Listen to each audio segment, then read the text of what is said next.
Good afternoon everyone. So our topic for today is all about non-exact differential equation.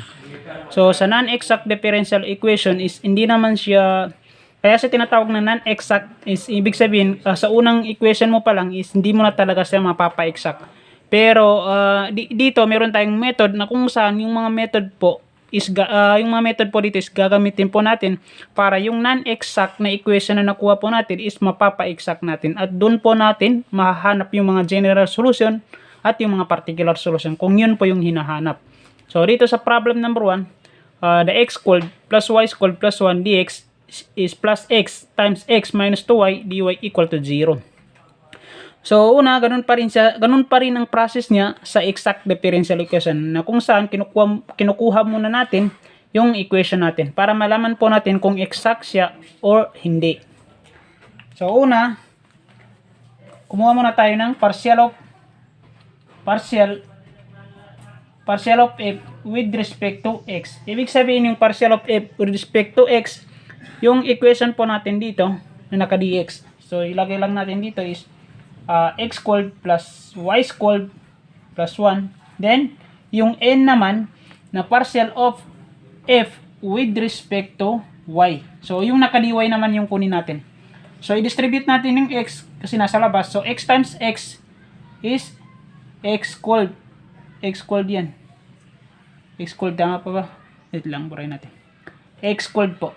So, x squared. X squared. So, x times 2y negative 2x and y. So, kukunin na po natin yung equation natin na kung saan malalaman po natin kung exact or not exact. So, partial of m with respect to y. So, i-differentiate natin yung f of x with respect to x sa partial of m with respect to y. So, kailangan natin kunin yung derivatives nito, pero magre-respect siya kay y. So, ang derivative ng x squared, kung sa y siya magre-respect is 0 kasi magiging constant yung x mo. So, dito naman, yung y squared. So, ang derivative ng y squared, kapag sa y siya mag-respect, is magiging 2y na siya, no? So, yung 1, constant na yan. Mapa-x man o y respect siya, constant na yan. So, kaya 0 na yan. So, dito naman, yung partial of n with respect to x. So, ibig sabihin lang po, kukunin po natin yung equation po natin. I-derive po natin yung equation natin dito, pero magre-respect siya sa kay x. So, ganun din po sa exact differential equation. So, the derivative of x squared with respect to x is 2x, no? So, the derivative of 2x and y, so, product rule yan. So, paano yan? Yung product rule, alam niyo na yung product rule kasi sa calculus 1 pa lang o differential calculus is tinuturo na po yung formula na product rule. So, the derivative of 2x with respect to x, so, 2x times y is 0 kasi mag-respect sa, ano yan siya, sa x, no? So, plus y. So, yung y, yung b. So, derivative of 2x is magiging, ano siya, magiging, yung product rule natin na UDB plus BDU. So, apply natin yan. So, negative 2x times derivative of b, which is yung y, is 0 kasi mag-respect sa x. Plus b, ano yung b mo? Yung y. So, derivative of u, yung derivative niya is 2. So, ito, wala na. So, y times negative 2 is negative 2y.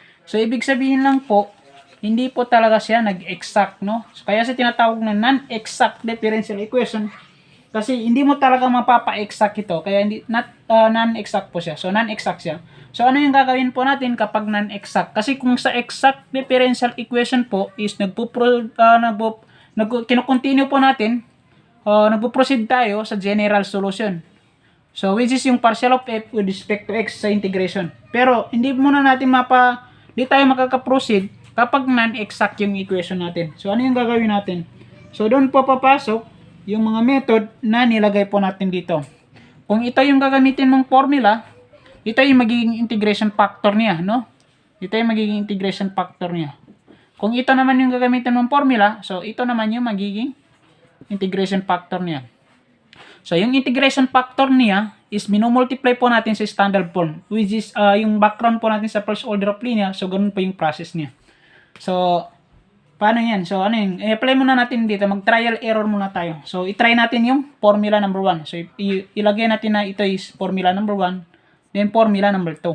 So, trial error muna tayo. Ito yung gamitin natin. I-try daw natin yung formula number 1. So, 1 all over n 1 all over n multiply kay partial of m with respect to y. So, ano yung partial of m with respect to y? So, ito yun siya. So, yung 2y. So, yung 2y, ilagay natin yung 2y. Minus daw sa partial of n with respect kay x. So, ito na yun. Yung partial of n with respect kay x. So, multiply kay 2x. 2x minus 2y. Tama? 2y yan siya. 2y. So, 2y. So, yan. Is equal to f of x. So, f of x daw yung makukuha natin dito. F of x, no? So, yan. Paano yan? Simplify natin. 1 all over n. So, ilagay natin yung 2y. Copy lang natin. So, negative times 2x is magiging negative 2x. Tama po ba? Negative times negative 2y is magiging positive 2y. So, equal to f of x. So, paano yan? So, 1 all over n. So, ito, positive 2y, ito positive 2y is equivalent of what? Equivalent of positive 4y, no? So, ibig sabihin, positive 4y yun siya. So, positive 4y to negative 2x. So, yan. So, ano yung n? Ano yung n mo dito? So, meron tayong n. Ang n po natin is equivalent of what? I-divide daw natin sa n. Ano ba yung n po? Ang n po natin is yung partial of n, yung partial of f with respect to y. Ito yung n mo. So, ibig sabihin ito yung n natin. Yung x squared, tama po ba? Yung x squared, wala na, hindi naging x squared minus 2x and y. Tama? So, yan po yung n po natin. So, equal to what? Equal to f of x. Kasi kukunin po natin yung f of x para sa integration factor niyan, no? So, paano yan? Ito, ipapactor out natin yung 2, di ba? So, try natin yung factor out yung 2. 2, magiging 2y na lang dito. Yan dito, magiging what? Magiging x na lang. So, dito, ipapactor naman natin yung x, tama? So, x na lang dito. So, dito, pwede natin i-arrange by commutative property, no? Mas mauna yung x. So, try natin by x na lang dito, no? So, yan, x. And dito, negative x, no? Negative x to positive 2y, tama? So, yan. Ganyan natin. E, pagpalagay natin dito, negative na. Dito, magiging, pagpalagay natin negative, then negative yung factor natin. Kasi, negative 2 times positive x is negative 2x. Negative 2 times negative 2y is positive 4y. So, ganun. So, ito, ipapactor lang natin yung x. So, x. So, ano yung dito? Magiging x na lang dito. Then, dito is 2y na lang, no? So, makikita natin, makakancel natin ito, di ba? Kasi pareho lang naman yun. So, pwede natin yan i-cancel. So, equal to what? Equal to f of x. Kasi kukunin po natin yung f of x, no? So, ibig sabihin, ang integration factor po natin is equivalent of, ang f of x natin is equivalent of what? Equivalent of 2, negative 2 all over x, no? So, ito yung gagamitin po natin sa integration factor. So, ano ba yung formula ng integration factor? So, ilagay lang natin dito. Ang formula ng integration factor is e to the integral of negative 2 all over x with respect kay dx, no? So, ano yan? Ang lalabas po, ang makukuha po natin dyan is what? Ang makukuha po natin dyan is, ang integral niya is e to the negative 2 ln of x. By properties of logarithm, magiging what? Magiging e to the ln of x called negative 2. So, ganyan. So, makakancel natin ito by properties of logarithm, no? So, ang matira, ang integration factor natin is equivalent of x to the negative 2. So, yung x natin with the negative 2, yan po yung i-multiply po natin doon sa standard form natin sa equation. So, tandaan lang, ang nakuha po nating integration factor is x to the negative 2. So, ang gagawin natin is balik tayo doon. So, ano ba yung, ano ba yung standard form natin dito? Ang standard form natin dito is ito. Copy lang muna natin ito. Ito yun siya. X squared daw plus y squared plus 1. So, naka-dx yan siya, no? Kasi dito yung galing. Then ito, nung sinimplify natin, ito yung nakuha natin. Positive x squared minus 2x and y. dy yan siya. Is equal to 0. So, ano yung integration factor? Ang integration factor po natin, sir, is x to negative 2. Yan po yung nakuha natin kanina, no? X to the power of negative 2. So, yung x to the power of negative 2, imumultiply po natin yan sa standard form. So, x squared, x to the power of negative 2 times x squared is magiging what? Magiging 1. So, sir, bakit nagiging 1? Kasi alam natin, parehong variable. Pag minultiply natin yan, because of law of exponent, mag-add po yung exponent. Nagkataon na positive yung exponent mo dito at negative yung exponent mo dito. So, ang mangyari, 2 minus 2 is equivalent of 0. The x variable to the power of 0, ibig sabihin lahat ng variable po na ang exponent is 0 is equivalent of what? Equivalent of 1. Kaya magiging 1 po yan siya. Magiging 1. So, dito, x squared times y squared is magiging positive x to the negative 2 y squared. So, x squared times 1 is magiging positive x squared. So, naka-dx na yan siya, no? Naka-dx. So, dito naman, kay dy. So, ganun din po, x squared, positive yung 2, negative yung 2 dito sa kabila. Multiply mo, mag-add ang exponent, magiging 0 yung exponent ng x. Kapag 0 po yung exponent ng x, magiging what? Magiging 1 po yun siya. So, dito naman, dito, ano mangyari dito? Negative 2x and y multiply kay x. So, mag-add naman yung exponent ng x. Ano ba yung exponent ng x? Sir, ang exponent po ng x is positive 1. Pag minultiply natin yan sa x na may exponent na negative 2, mag-add po yung exponent. So, ang mangyari, 1 minus 2 is equivalent of negative 1. So, tama kayo dyan. So, negative 1 siya. So, minus 2, 2x negative 1. Then, y. Ganyan, by dy na yan. So, doon po natin kukunin ulit, babalik tayo sa kanina, yung process natin dito, kung paano natin kinuha yung partial of f with respect to x. Ito-try na natin ito kung mag-i-exact ba yan siya. Kasi nung una, gitry po natin, hindi po siya nag-exact. So, dapat dito, mapapa-exact po natin. Kung hindi po siya mag-exact, mali po yung nakuha nating integration factor. So, i-try natin. Ano yung next? Ang next po is m partial of f with respect to x. So, ano ba yun siya? Ito po yun, kay dx po. So, equal to 1 plus x to the negative 2 y squared plus x to the negative 2. Then, ang next po yung n. Partial of f with respect kay what? Kay y. So, ibig sabihin kay dy na naman tayo. So, ano ba yung kay dy? Ang kay dy, 1 minus 2x to the negative 1 y. So, ano yung next po natin? Ang next po natin dito is, purahin muna natin ito. Kasi nakuha na natin yung integration factor. Ang next po natin ito is ito-try po natin kung mag-i-exact po yun siya. So, ano yung next natin? Ito po, katulad ng kanina, nung kinuha po natin yung partial of m with respect to y, 2y pong nakuha natin. Nung kinuha naman natin yung partial of n with respect kay x, positive 2x minus 2y yung nakuha natin. Kaya hindi po siya nag-exact. So, this time, dapat mapapa-exact natin siya. So, para makaproceed tayo sa general solution. So, partial of m with respect to y. So, ibig sabihin, kukunin po natin ang derivative nito, pero dito tayo magre-respect kay y. So, ibig sabihin, lahat ng x is magiging constant. Pati yung mga numbers, no? So, the derivative of 1 is 0. So, the derivative of x to the power of negative 2 and y squared, mag-apply po tayo ng product rule, no? So, ano yung u natin? Ang u po natin is x to the power of negative 2. So, u times derivative of b is magiging what? Magiging 2x to the negative 2 and y. So, dapat marunong na kayo magkuha ng derivative ng x and y na magkatabi, yung ginagamit yung product rule. Kasi basic derivatives lang naman to. So, ito, the derivative of x called x to the power of negative 2 is what? 0. Sir, bakit magiging 0? Kasi alam mo, magre-respect kayan kay y. So, 0 na yung x. So, dito na lang sa kay partial of n. With respect to x, dapat mapapa-exact natin yan. So, the derivative of 1 with respect to x is 0 kasi constant na yan siya, no? So, dito naman, negative 2x to the power of negative 1 times y. So, apply mo yan ng product rule. So, ano ba yung product rule? Yung udb plus bdu. Always ang u yung nasa unahan. Yung 2x to the power of negative 1. Then, ang b mo yung y. So, the derivative nun is, kung magre-respect ka kay x, the derivative of 2x times y is 0. So, makakancel yun. Plus y times derivative of negative 2x squared.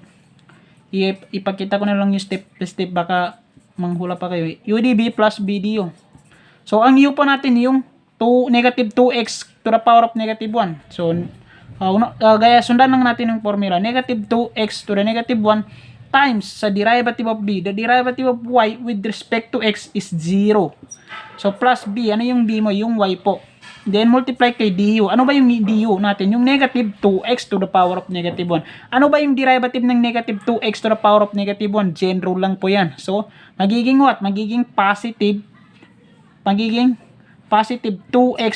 Then, yung derivative niya is negative 1 minus 1. No? Sa pagdi-derive natin, nagma-minus 1 tayo. So, magiging what? Magiging negative 2 yan. Kasi negative 1 to negative 1 is negative 2. Then, copy the y. Then, 2x to the power of negative 2 multiply kay y is magiging 2, magiging ganun ito na siya, magiging positive 2x to the negative 2y kasi 0 na ito. 2x times 0 is 0 na yan. So, ito po yung nakuha natin derivative. So, yan po yung nakuha natin derivative. Ibig sabihin, ang derivative ng negative 2x to the power of negative 1 and y is positive 2x to the negative 2 and y. So, dito, exact na yan siya. No? Exact na yan. So, kapag exact na yan, nagkukontinue na tayo sa general solution. No? So, paano yung general solution? So, ganun din po sa exact differential equation, yung general solution. So, ang general solution natin is partial of f with respect to x. So, ibig sabihin, tama yung nakuha natin integration factor kasi nag-exact na siya. So, partial of f with respect to x is ito na yun siya. Yung 1 plus x to the power of negative 2 y squared plus x to the power of negative 2. So, integrate lang natin yan. So, ang makuha natin yung f. Ang f po natin dito is what? Integral of 1 is the x. Integral of x to the power of negative 2. So, negative 2 plus 1 is negative 1. No? So, negative 1 siya. So, ano yun? Lagay lang natin y squared. So, dito, ganun din yan. So, x to the negative 1 all over negative 1. So, plus g of y tayo. So, ibig sabihin, ang g of y, hindi natin alam. So, hanapin po natin yung value ng g of y. Imbis na c yung ilalagay natin, g of y muna. Kasi hanapin natin yung value ng g of y. So, yan. Ano yung next po natin? Ang next po natin is yung, burahin na natin ito. Kasi hindi na po magkasya. Ang next po natin is yung partial of f with respect kay y naman. Which is yan po yung magdi-differentiate na tayo. Pero magre-respect na tayo kay, doon tayo magre-respect kay y. Kasi doon sa una, nag-respect tayo kay x, which is yung integration. Dito naman, partial, dito natin sa baba. Para may space tayo sa kabila. Partial of y. So yan, ito na yung next natin.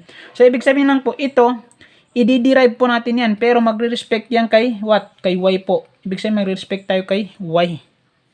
So paano yan? So, dito, alam natin ito, 0 na. So, sir, bakit magiging 0 yan? Kasi, i-derive mo kasi yan, pero mag-respect ka kay y. So, wala yan. Kung magiging constant yan, kaya magiging 0 na yan. So, paano natin i-derive? So, una, dito na tayo.